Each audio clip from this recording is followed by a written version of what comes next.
Okay, today's the day, as promised. We are going to do handrails with piano wire.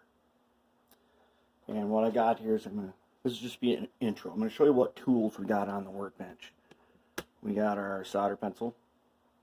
We got our moto tool with the cutoff wheel, not the fiberglass one, just the regular one. You know, the ones that fly apart when you don't really want it to? That one.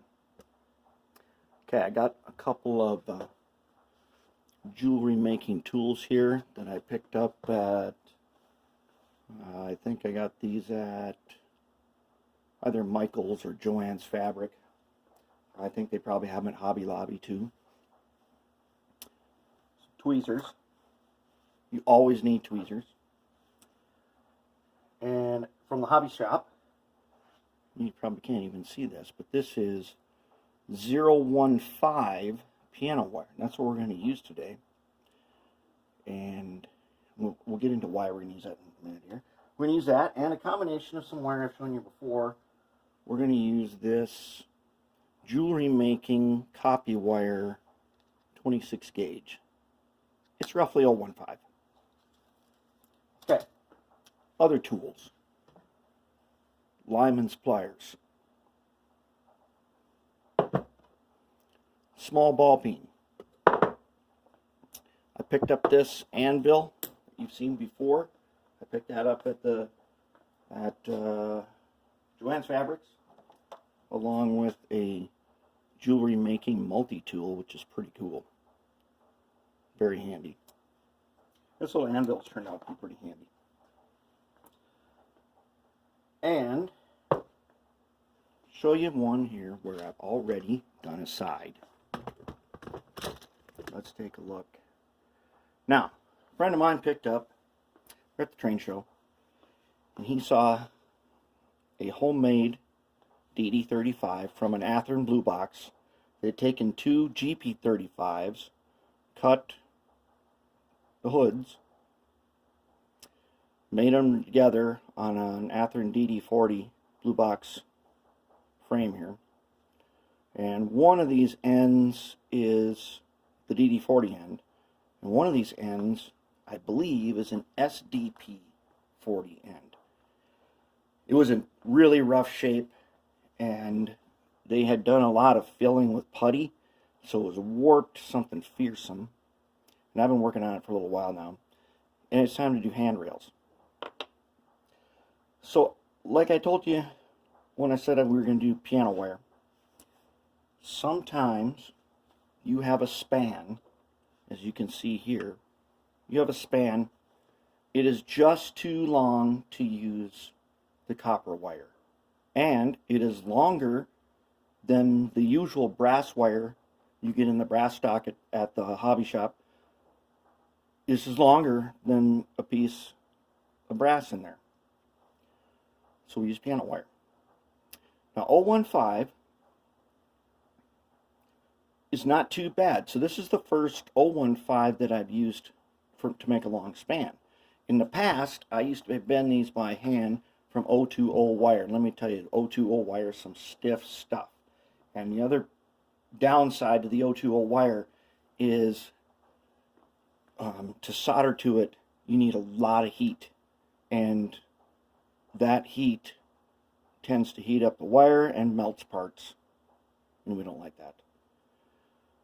So it turns out that this 015 wire worked pretty good. It wasn't very hard to solder to it.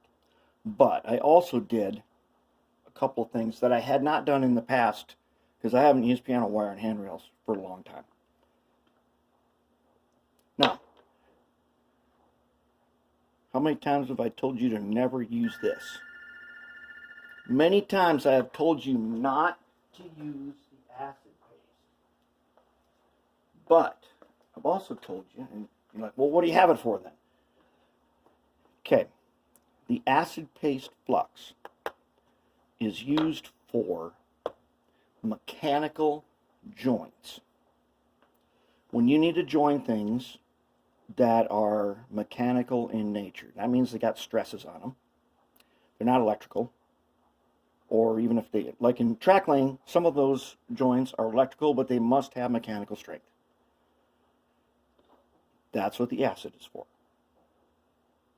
And we're going to use acid. We're going to do this with acid paste. Thing is, with acid paste, you must clean it when you're done. There are basically 3 components to the cleaning. 1, you need to get the excess off. For that, we use acetone. Don't get it on your plastic. Do I need to remind you why not to get it on your plastic? Okay, so I have a little glass beaker here that I put acetone in. Do I also need to remind you, do not put acetone in a styrofoam or a plastic cup. Don't do it. You need a glass. And it evaporates rapidly. So I got it in a little glass beaker here. That's for cleaning excess acid off. Now, like on track work, I generally use baking soda also. Baking soda will neutralize that acid paste. And you wash it. You put the baking soda on, and then you give it a second, and you scrub with a toothbrush and wash stuff off. That's mainly for track laying. It's not practical here. So here, we've used some acetone on a Q-tip, and I've cleaned out the acid. And then the final component is paint it. If you do a good job on your paint, you can lock that acid into place and basically render it neutralized. That does work. If you want to go more in depth on soldering with acid, find the Fast Tracks video on how to solder. It is worth your time to watch it, because they're real good about explaining the cleaning and the uses of acid paste. But what we have here is I'm going to be joining a copper stanchion to a steel wire. And that's why I need the acid paste to do that, without having to put a lot of heat on it. We don't want to have to do so much heat. These wires will carry that heat, and you will melt all over the place. You'll melt things. So that's what we're doing with that. Okay, then I use that method that I've used before. I get a blob of solder on here, then I use the cutoff wheel and I grind it till it looks like the rail grabbed on like this, the stanchion to the rail. Now that's it's not like modern flat stanchions, which are bent over and bolted on. It looks more like older when they used round stanchions. But for most purposes, the round stanchion will be fine. It'll work decent. And once it's painted, you're going to have to get right up to it to see that it's round. And the little joins here, they look pretty good. I mean, they're very convincing. And they at least give the illusion that you've got a stanchion grabbed onto the handrail. Now, so a couple other things that you should have. Here is a Sharpie. Actually, it's a Milwaukee pen. I use this to mark the rail where I'm going to make my bends. Very helpful. This little piece of foam, it came with a locomotive where the handrails had been stuck in to prevent the handrails from breaking off, and I saved it. And I like to use that underneath. It does a good job of holding the rail up while I'm putting stanchions on and going down the line. Now here's another thing I like to do. When I use this method, I end up, this here is a friction fit railing. That means I did not use any glue anywhere. And as long as I got a good friction fit railing, it stays in place. This wire is really, really easy to bend. So this handrail with some handling, it'll get easily bent. It could be bent back into place, not a problem. But the nice thing about the friction fit with these is it makes your work of friction fitting really easy.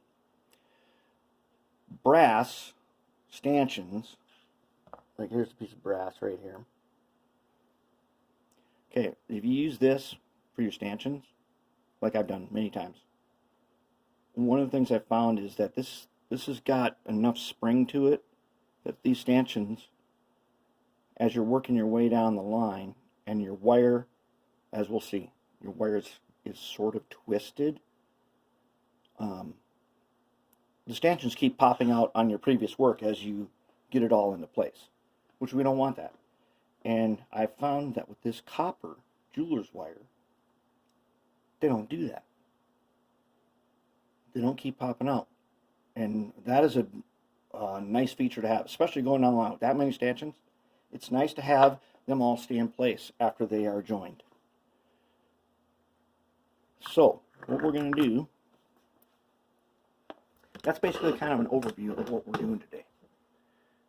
And we're going to get on down to it, and I'm going to set up for the first